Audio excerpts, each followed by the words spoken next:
Welcome to Inside PS Vita, an inside look at the future of portable gaming.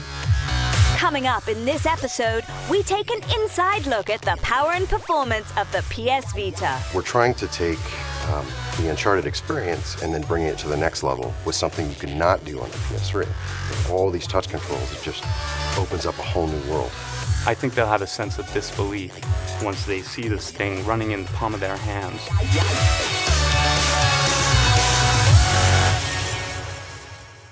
So, what can we expect power and performance-wise from the PS Vita? The horsepower in this thing was just amazing. I mean, quad-core GPU, quad-core CPU, OLED screen. I mean, it had everything, the bells and whistles, everything you could think of, this thing was going to have it. This machine is going to change the way handheld gaming is going to be perceived from this point on.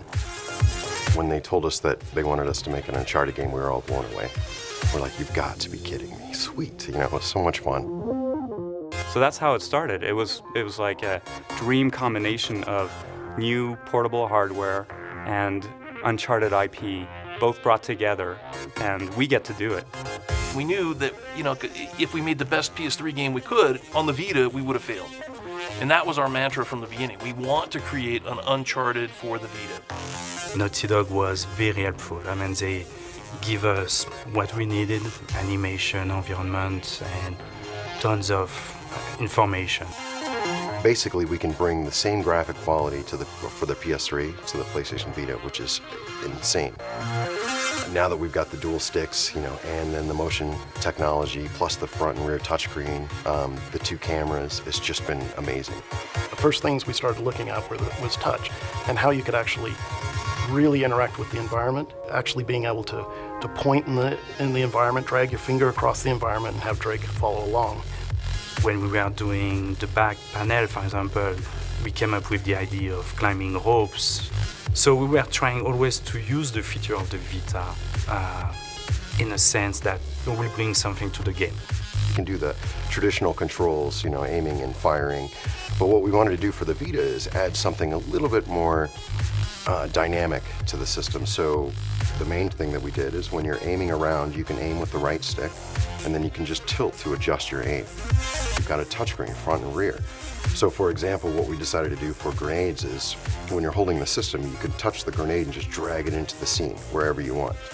It's really easier to aim on the Vita, funny enough, than any other system, any other game that we've ever played. And we're pretty proud of that. Vita has a OLED screen, and I'd never worked with that technology before, but the first impression you get of this device is that screen. The blacks are so deep, the whites are crystal clear. It's the perfect palette for an artist to work on. The most amazing thing about the Vita isn't the two analog sticks or the OLED or the gyro or the back touch or any of that. It's the memory. It was like having enough memory to be able to make whatever we could imagine and not have to compromise. It's important that the machine has enough power to be able to drive something so visually stunning and so engaging in gameplay. That's been exciting to us, and we've been pushing every element of it that we could, which is necessary to pull off Uncharted. But one thing that's certainly exciting about moving to the PlayStation Vita, especially coming from the PSP, is that we have trophy support now. So, players on the PlayStation Vita are going to get the same sort of gameplay experience that they're accustomed to on the PS3. And new aspects that have been brought to the PlayStation Vita is the live area activity feed, where we're actually providing achievements in the game. So as you're progressing through the game, the player can get the sense of, hey, I'm accomplishing something as I'm going, and these achievements are actually being posted out, and they can see it, they can comment on it, see what their friends are doing, see how their friends are progressing through the game, which I think is, again, a lot more engaging. Working with Naughty Dog was a challenge only because those guys are the best at what they do. They set the bar so high. One of the reasons why our game looks so close to Uncharted is we're actually using a lot of Naughty Dog's assets. It's quite amazing, actually, that we were able to take PS3 assets, plop them directly into a portable device. It's kind of crazy. Uncharted fans will appreciate the game because it's not just a rehash of Uncharted. We didn't port Uncharted 1 or Uncharted 2. We actually made a brand new game. Not until actually finally playing the game at the end. Did it all come together, and you could see it and go, wow, this is incredible. This is something that nobody's ever going to be able to experience other than on this device. Don't miss the next edition when we take a look at all the new ways you can play games only on Inside PS Vita. We can now make games that give pinch, pull, touch, drag around objects.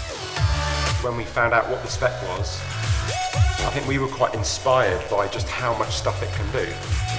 Thanks for watching. See you next time.